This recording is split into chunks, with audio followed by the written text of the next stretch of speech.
আসসালামু আলাইকুম রহমতুল্লাহ বারাকাতুহ। প্রিয় দেশবাসী, ছোট্ট ছোট্ট কথা, বললে দোষ, না বললে নয়। আল্লাহ তাআলা যখন মানুষকে সৃষ্টি করবেন, নিজে মতলব করলেন, তখন ফেরেশতারা এবং জিন জাতি তারা নিষেধ করেছিল, আল্লাহ আমরাই তো আপনার ইবাদত করতে পারি। আল্লাহ বললেন যে না, আমি তো জানি তা তোমরা জানো না। তখন ফেরেশতাদের এবং জিন এদেরকে বলল যে দেখো আমি কি করি। তখন একটা আদম আলাহিসাল্লামকে সৃষ্টি করলেন, তখন তিনি তাকে সমস্ত জিনিসের নাম শিখিয়ে দিল। তিনি সমস্ত জিনিসের নাম বলতে পারলেন। তখন আল্লাহ তাআলা পরীক্ষা নিল যে তোমরা সব জিনিসের নাম বলো। আদম আলাহিসাল্লাম প্রত্যেকটি জিনিসের নাম বলে দিতে পারলেন, কিন্তু ফেরেশতা এবং জিন জাতি তারা সব কিছুর নাম বলতে পারল না। তখন আল্লাহ বলল যে এই মানব জাতিকে তোমরা সিজদা করো।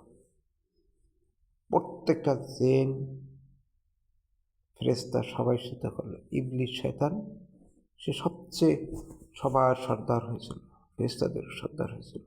আর পৃথিবীর এমন কোনো জায়গা নাই, আসমান নাই যে সেখানে সে সিজদা না করছে। কারণ আল্লাহ তাকে আগে বলছিল যে কোনো একজন বেহেশত থেকে বাইর করে দেওয়া হবে, এবং সে আল্লাহর অমান্য, এই জন্য সে আরও ইবাদত শুরু করলো। পরে দেখেন আল্লাহর এই কুদরত, সেই যে ছিল শয়তান, যে ছিল ফেরেশতাদের সর্দার, সে সর্দার হইল শয়তানের সর্দার হয়ে গেল। মানে আল্লাহর অপমান করার সর্দার।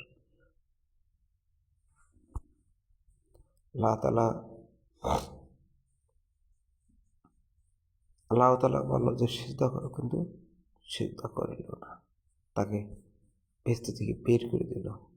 তখন বলল যে ঠিক আছে আল্লাহ, তুমি আমাকে এমন একটা বেহেশতে কিয়ামত পর্যন্ত আমাকে জীবিত রাখো, এবং আমি মানুষের প্রত্যেকটা জায়গায় অঙ্গ প্রত্যঙ্গ যাই তাদেরকে কুস্পর্শ দিতে পারি, এই জন্য তুমি আমাকে এই শক্তিটা দাও। ঠিক আছে, তোকে দেওয়া হলো। এখন তারা বেহেশত থেকে বাইর করে দিল। এই ইবলিস শয়তানের কারণে মানুষ, আদম এবং হাওয়া বেহেশতের ভিতরে ছিল, তাদেরকে বাইর করার একটা ষড়যন্ত্র তৈরি করলো। কিভাবে বাইর করবে? তখন সে নিজে নিজে কবুতরের কাছে দিয়ে বললো, দোস্ত তুমি আমাকে একটু হেল্প করো, আমি তো ভিতরে যাইতে পারি না। তাই কি কয়, না আমি এটা পারবো না। ময়ূরকে বললো, সেও রাজি হল না। কবুতর, তারপরে অন্য জীবকে বললো, কেউ রাজি হয়নি। কিন্তু সাপকে বললো কি, তোমার আমি এমন একটা শক্তি প্রদান করব, তোমার বয়স হবে কিন্তু তুমি বৃদ্ধ হবে না, মারা যাবা কিন্তু ওই বৃদ্ধ হইয়া মানুষের মতন 3 পায়ে, ছোটবেলায় 4 পায়ে, আর বৃদ্ধ বয়সে 3 পায়ে, ওইভাবে না, তুমি শক্তি হয়ে যাবা, বৃদ্ধ হবা, বয়স হবে, মারা যাবা, কিন্তু ওই বৃদ্ধ মানুষের মতন হবে না, 3 পায়ে হাঁটা লাগবে না। পরে সাপের কে 2টা জিভে এর দেখা যায় মাঝখানে, ওইখানে কি করলো আল্লাহ, শেখা দিয়ে দিল, শেখা দিয়ে বেকা বানিয়ে দিল। এখন আমরা একটু বলি সমাজ হয়েছে শেখা খেয়ে বেকা হয়ে গেছে, আসলে তা না। আল্লাহ তাআলা ওই শেখাটা দিয়ে দিয়েছে, আর কিয়ামত পর্যন্ত এই সাপের লানাত, ওরা একটা অভিশাপ, জিব্বা কেটে দিল।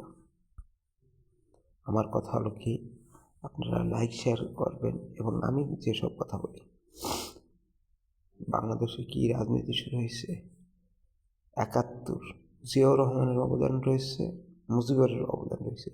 24 একটা নাটক শুরু করিয়া কিছু বিদেশি একটা চক্র এসে করলো, এবং মানুষের অহংকার হয়ে গেছিল।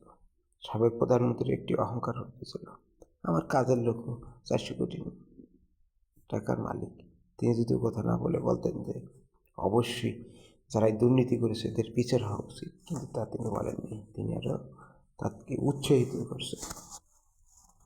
এটা আমার দৃষ্টিতে একটা অপরাধজনক।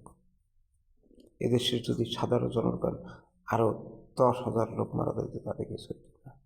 সে বলছে যে মুক্তিযোদ্ধাকে না দিয়ে আমি রাজাকারকে দিব।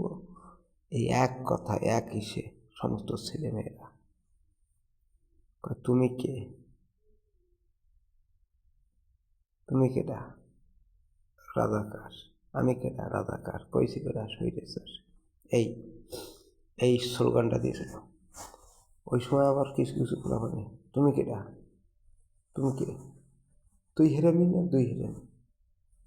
শেষে কয় তুই আস্তারটা হারামি। শেষে এই সাবেক প্রধানমন্ত্রী এই হারামি বানাইয়া এই দেশে তা পাঠাইছে। এটা সব বিদেশি ষড়যন্ত্র।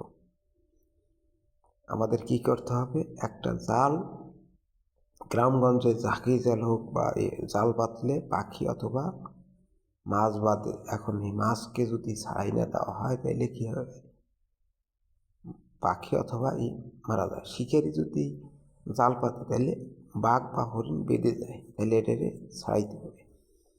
এই আওয়ামী লীগকে ছাড়াইতে হলে বিএনপিকে আনতে হবে। এখন যা যা করা দরকার আপনারা তাই করবেন, আমার নির্দেশ না। আমি অগ্রিম ভাষায় আপনাদেরকে কঠোরভাবে বলছি, আপনারা যেভাবে যাকে যেভাবে 70 থেকে 75% লোক যেভাবে ভোট দিলে হয়, থেকে 80% লোক যেভাবে ভোট দিলে হয় সেভাবে দেবেন। 71কে বাঁচান, মুক্তিযোদ্ধাকে বাঁচান। 24 সালের নাটককে প্রতিহত করুন। এটা একটা ষড়যন্ত্র নাটক, বিদেশি চক্র, তাদের এজেন্ট। যারা এইগুলি বলে তারা অরিজিনাল মুসলমান কিনা জানি না। এটা একটা নাটক বা এটা একটা ভুল। এখন যারে ভোট দিলে যেখানে যেভাবে প্রতিহিত করতে হবে, প্রত্যেকটা লোকে ঘরে ঘরে দুর্গ করে তুলবে এবং স্বাধীনতার পক্ষে আওয়াজ তুলুন। যারা না করবে তারা মুসলমান বলে গণ্য হবে কিনা আমার জানা নেই। এবং 71-এর পরে 72, 73 যাই থাকুক, সে সময় ভাসানী, মৌলানা ভাসানীও ওই সংসদে ছিল। বিএনপি কোনো মৌলানা বলে আওয়ামী লীগ এবং বিএনপি, আবু জাহেল, আবু তালেব তারা তাদের চাইতেও খারাপ বলে আমি মন্তব্য করলাম। অতএব যারা সব কথা বলে তারা ইসলামী কোনো দল নয়। অতএব আপনারা কি করবেন? 71-এ বাঁচাবেন। আর 71-এ বাঁচাইতে গেলে 24-এ গেড়ি দিয়ে ফেলাই দিতে হবে। তাইলে এই দেশে শান্তি ফিরে আসবে, এছাড়া অন্যথায় নাই। আমার বাড়ি আমার ঘর, পরের ইল্লা সর, কথাটা মাথায় রাখবেন। আমার বাড়ি আমার গাড়ি, পরের ইল্লা সরে থাক। যারা পরের দেশের খাইছে, আগেও ছিল দস্যু, এখনো পরেও দস্যু। অতএব আমি জাতিকে একটি স্পষ্ট ভাষায় স্পষ্ট কথা বলে দিতে চাই যে আপনারা কী করেন? 71-এ বাঁচান। 71-এ যারা না বাঁচাইতে পারবে থাকবে না। আমার সোনার বাংলা, আমি তোমায় ভালোবাসি, এই থাকবে না। এবং ইসলামের উপরও আঘাত আনবে এরা মৌদুদির ইসলাম, এরা প্রকৃত ইসলাম না। ইরানে কি শিয়া সুন্নি নেই, এরা শিয়ার জাতীয় হয়ে যেতেছে। এরা মৌদুদি, এরা প্রকৃত মোহাম্মদী না। অতএব আমি কাউকে নির্দিষ্ট বা করে বললাম না, তবুও আপনাদের কাছে ছেড়ে দিলাম, আপনারা 71-কে বাঁচান, স্বাধীনতার মানচিত্রকে বাঁচান। বাংলাদেশে অভ্যন্তরীণ কোন্দলকে যদি কোনো ব্যক্তি নিজের স্বার্থের জন্য প্রশাসনিক কোনো হস্তক্ষেপ সরকারি নির্বিচারে করে থাকেন, তাহলে তার প্রতি আমার অনুরোধ রইল, প্রতিহিত করুন। এদেশে কোনো ব্যক্তি, 3 বাহিনীকেও সতর্ক করে বলছি, কেউ এদেশে গৃহযুদ্ধ আনার চেষ্টা করবেন না, তার ফল আপনাদেরকে বহন করতে হবে। 1-11 ফিরে আসতে দেবেন না। সেনাবাহিনী, 3 বাহিনী, সরকারি কর্মকর্তা কর্মচারী, বেসরকারি লোক, কেউ পক্ষে কাজ করে অমুক করে নিয়ে আসতে হবে এমন কিছু না। পূর্বে যারা ছিল, যারা ঘর চালায় তাদের ভুল হয়, যারা ঘর চালায় না তাদের ভুল হয় না। ছাগলের 3টে বাচ্চা হলে 2টে দুধ খায় আর একটা হরিণের মতন লাফায়। অতএব যা করছেন এগুলো ভুল করছেন, মানুষের নাম ভুল, তবা করে সঠিক রূপেই করে। আগে যারা চালাইছে তাদের দিয়ে চালাক, আগের মতনই চলুক। আপনারা ৭১কে বাঁচান। সর্বশেষ কথা, জাতিকে আমি একটি সতর্কবার্তা দিচ্ছি, ১/১১ ফিরে আসবে, কিন্তু তার চাইতেও বেশি ভয়ানক হবে। অতএব কোনো বাহিনী কিচ্ছু করলে তাদের প্রতিহত করা হবে। আজকে না হোক কালকে, কালকে না হোক পরশুদিন হবেই প্রতিহত করা। ধন্যবাদ সবাইকে।